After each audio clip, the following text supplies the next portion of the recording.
Hey guys, তো কেমন আছো তোমরা সবাই? আমি আলামি তোমাদের সবাইকে ওয়েলকাম করছি রাইট রিয়াকশন ইউটিউব চ্যানেল থেকে। তো গাইস, কালকে কিন্তু ঢাকা জিতে গেছে, এই জিনিসটা খুবই এক্সাইটেড আমার কাছে। তো আমি এটা তোমাদের কাছে বললাম, এর মানে এই না যে আমি এই বিষয় নিয়ে কথা বলতে আসছি। আমি বলতে আসছি আমাদের পার্শ্ববর্তী দেশ ইন্ডিয়ার একটা সিনেমা আসছে সোনু সুদের ফাতে, এই মুভিটা নিয়ে কথা বলতে আসছি। তো মুভিটা আমার কাছে কীরকম লাগছে সেটা নিয়ে আমি কথা বলতে আসছি। তো এই মুভিটা হইতেছে একটা R-rated সিনেমা, ঠিক আছে? এই সিনেমার ভিতরে একটা বয়স রেস্ট্রিক্ট থাকে যে এই বয়সের লোক এটা দেখতে পারবে, এই বয়সের লোক দেখতে পারবে না। তো সিনেমা শুরু হয় পাঞ্জাবের একটা ছোট গ্রাম থেকে, যে গ্রামের ভিতরে সোনু সুদ নিজেই একটা ডেয়ারি ফার্ম চালায়, যে এই ফার্মটাও নিজের। তো সে তার এই গ্রামের মানুষের সাথে খুবই খুশি ছিল, খুবই শান্তিতে ছিল। আচমকা তার একটা মেয়ে একদিন গায়েব হয়ে যায়, আর সোনু সুদ বের হয় সেই মেয়েরে খুঁজতে।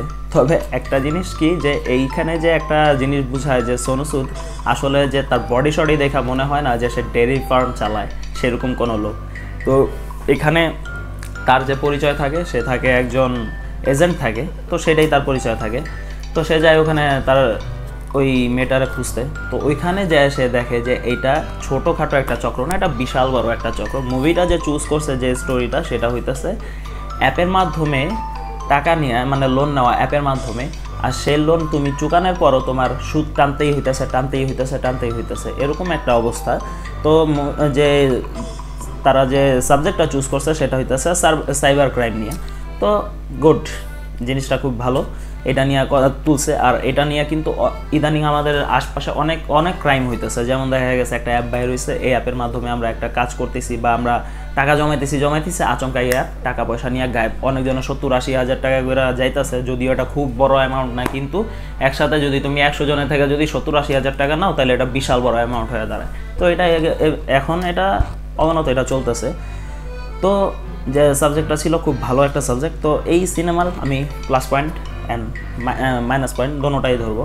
তো প্লাস পয়েন্ট বলতে গেলে এই সিনেমার অ্যাকশন, এটা একটা R-rated সিনেমা, তো সেই হিসাবে এটার অ্যাকশন ছিল খুব ভালো। এটা মার করে ছাড়াই যায় নাই, কিন্তু একেবারে কমও না, একেবারে বেশিও না, একেবারে কমও না, এরকম একটা অবস্থা এই সিনেমাটা। তো এই সিনেমার যে অ্যাকশন ছিল, অ্যাকশন কোরিওগ্রাফিক ছিল খুবই ভালো। আর এটার যে ভিজুয়াল, এটার যে অ্যাকশন যে কাটগুলো করছে, এটার যে ডিজাইনিং করছে, সেট ডিজাইনিং করছে, তারপরে এটাতে যে যারা VFX-এর কাজ করে, গুড, খুবই ভালো হয়েছে এই জিনিসটা।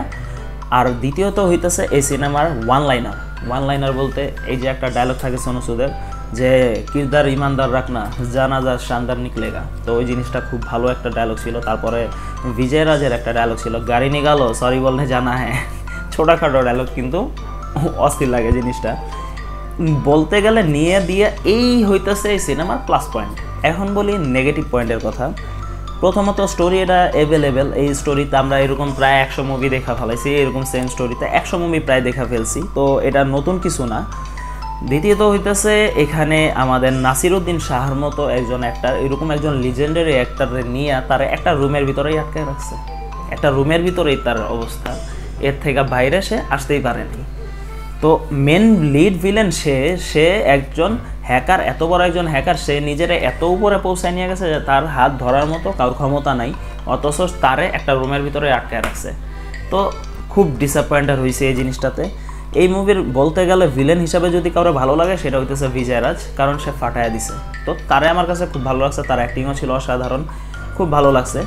এই মুভির নেগেটিভ পয়েন্ট হইতেছে আরও একটা, জ্যাকলিন ফার্নান্ডেস এই সিনেমার নায়িকা, যার মুখ খুললেই এক হইতেছে হিমেশ রেশমিয়া, যে নাকি সুরে গান গায়ে গায়ে ফেমাস হয়ে গেছে, আরেক হইতেছে এই মাইয়া যে নাকি মুখ দিয়া কথা বলে না নাক দিয়া বলে, সেটা বোঝা মুশকিল। এইরকমভাবে সে ডায়লগবাজি করে, ইংলিশে বল সমস্যা নাই, মুখ দিয়া বল না নাক দিয়া বলতে হবে তার ইংলিশে কথা।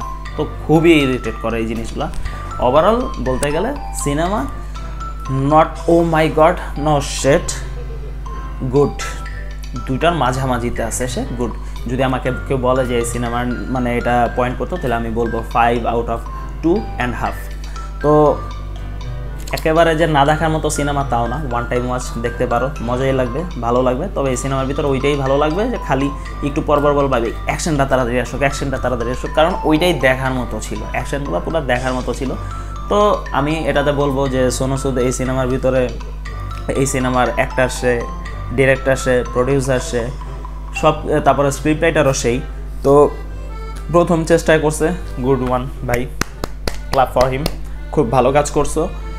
নেক্সটে ভাই সিনেমাটা খুব ভালো হইতে পারতো, নেক্সটে যদি ভাই স্টোরি লেখেন আরেকটু ভালো হইয়া লেখেন, কারণ এই সিনেমাটা খুব ভালো হইতে পারতো, যেটা হয় নাই, আবার খুব খারাপও হয় নাই, মোটামুটি ভালো।